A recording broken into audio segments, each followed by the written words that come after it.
ครับวันนี้ท่านต่อยเขาถือต่อยคนไม่ถือง่ายๆครับพี่น้อง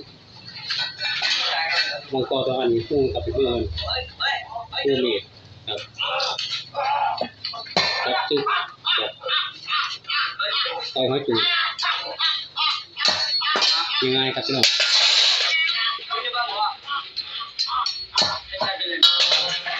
หอยถูกใจยังไงค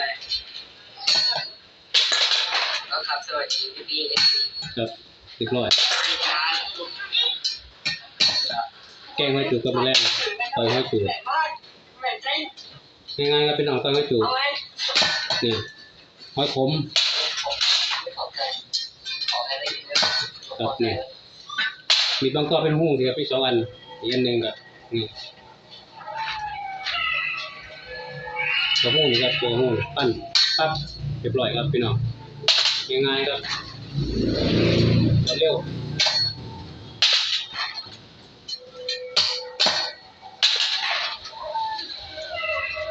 ครับตัวเร็วครับเ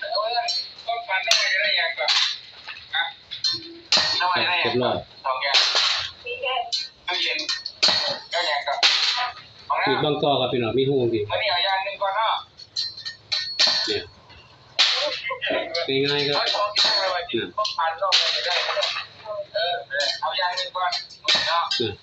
สุดยอด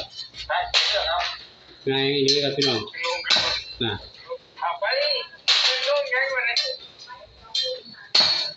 เลือกทันใจดีครับมาจุดก็ง่ายๆนะ